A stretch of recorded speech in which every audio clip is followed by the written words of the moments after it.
Good morning, everyone. They finally released the nominees for all the categories for the Game Awards, so I thought it might be fun just to do a quick video of me going through and kind of casting my vote and kind of explaining why I feel that way. So let's get right into it. But first we have Game of the Year, and all of these games are really good. I haven't played Mario yet, but I've played all of these other games. And for me, from what I've played of the majority of these games, I would say Baldur's Gate 3, I think, deserves it the most, just for the fact of how much it pushes forward RPG games and the sheer amount of variability that you can have in your playthrough. It's something that I feel is missing from a lot of choice-based games where everything has this predetermined outcome, that even though you have this illusion of choice, you're on that trajectory to that same outcome. And so I feel this game really does a good job of giving you that full control and allowing you to take your story where you want it to go. So for me, I'm going to vote Baldur's Gate 3. For best game direction, I would say, I feel like from what I've played of each of these, I could go with either Baldur's Gate 3 or Alan Wake 2. Both are super well done. I think for this one, I'm gonna go with Alan Wake 2. It just feels like the right choice, and so that's what I'm gonna go with. Best narrative. Okay, so I haven't played the Cyberpunk DLC yet. I haven't finished Alan Wake 2 or Baldur's Gate 3, so I've not seen their narratives all the way through.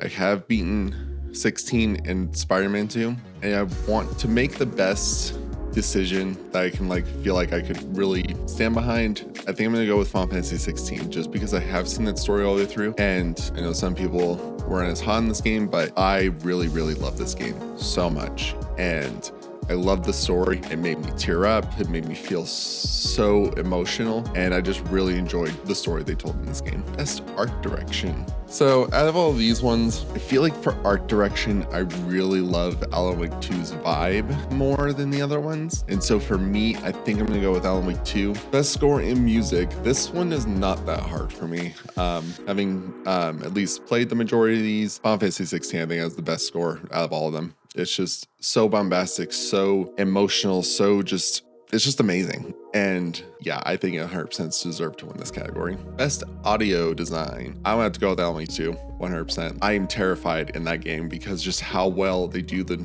sounds, how you hear like voices off in the distance or just these ethereal sounds and branches cracking, all this stuff. Like, it's just all so well done that it really immerses you in that experience and just terrifies you. So I think 100% Alan Wake 2 deserves this one.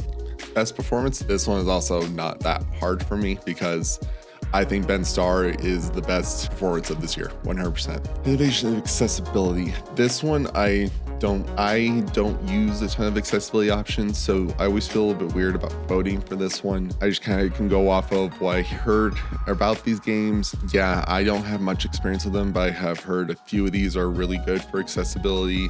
And I feel like I've heard the most about Forza and Marvel Spider-Man 2. I'm gonna go with, because I feel like I saw stuff saying like Forza is probably the most accessible racing game that's come out. And so if that's the case, I think that's the important thing.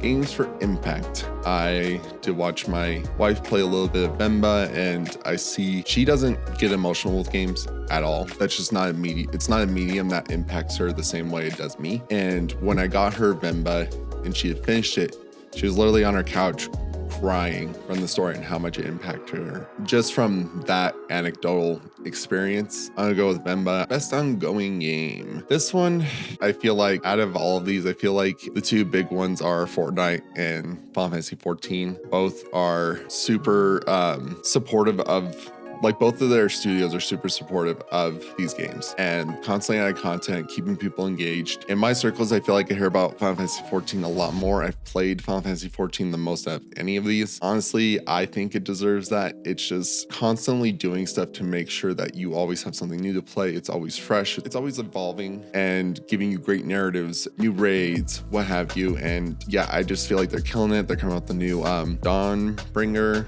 I think it's the name of the new expansion, and updating the graphics. And yeah, I just feel like they always do such a good job with this game, and I don't see that ending anytime soon. So for me, I'm going to go with Final Fantasy 14.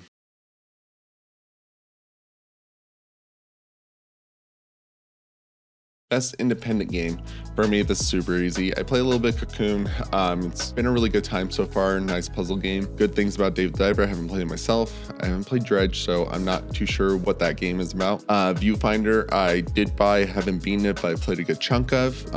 Really awesome technical achievement for an indie game, just with the perspectives and how they're able to take a picture and then make it a 3D area that you can traverse. And it's just really amazing. But for me, Sea of Stars is the best indie game I've played. It is 100% an amazing game. I love the story. I love the characters. Garl in this game, top 5 characters of the year, 100%. He is so great, so wholesome. He's like the friend you always wish you had. Yeah, I just love this game so much. Played so many hours. I got the true ending and just, it was an amazing experience. And so for me, this is gonna get my vote. Best debut indie game. This one, I feel like I'm gonna give it to Venba just because of how it follows a story with people that you don't see represented in games usually.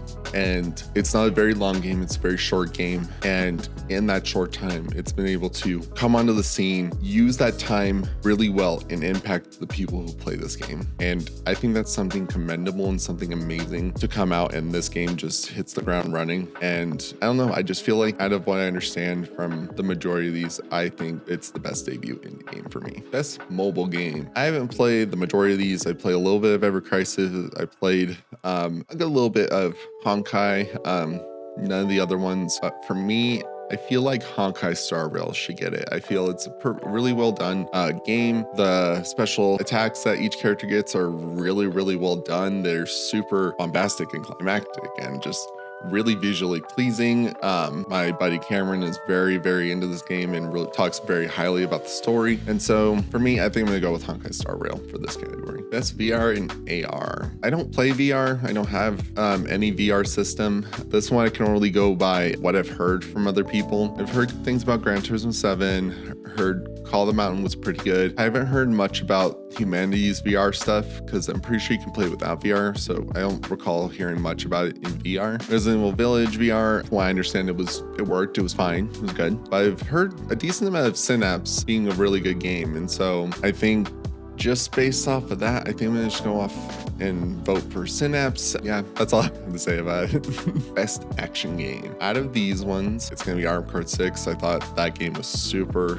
well done, so much fun, gets that adrenaline going. You're living out your mech fantasy, blowing stuff up, zipping across the battlefield, shooting missiles, lasers. It's a great time. I'm gonna go with Armored Core. Best action adventure. For me, it would be between Spider-Man 2 and Tears of the Kingdom. This one's a little bit harder. Like, Jedi Survivor was a great time, but it's not a game I think about often from my experience, and I might be thinking about Spider-Man 2 more just because of recency bias, but I have always been thinking about Tears of the Kingdom throughout the year, and I did really enjoy my time with this game because I was not a Breath of the Wild fan at all. And yeah, I think I'm gonna go with Legend of Zelda. Best RPG, I feel like I'm gonna do Sea of Stars. Like, this is just more of like a personal thing rather than just, I know a lot of it's been personal, but like rather than anything objective. But for my enjoyment and just how much I liked the games, I think Sea of Stars comes out on top for me. I'm gonna go Sea of Stars. Best fighting game, I think I'm gonna go with Street Fighter 6. Everything I've heard from the fighting game community is just how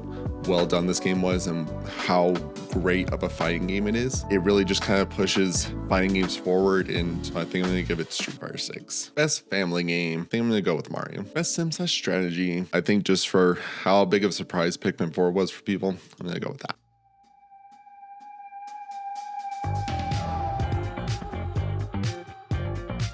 Stuff just feels right. The Last of Us, it's Rebirth. That one. I think I'm gonna go Valorant. I'm gonna go with that. I think I've heard of Team Vitality, so we're just gonna go with that. That one. We're gonna go with Evo. Yeah, I'm actually going to the Game Awards this year, so if you're going and you see me, come say hi. I'd really love to meet you. I've been Dex. You all have been amazing, and I'll see you in the next video. But never forget that you matter.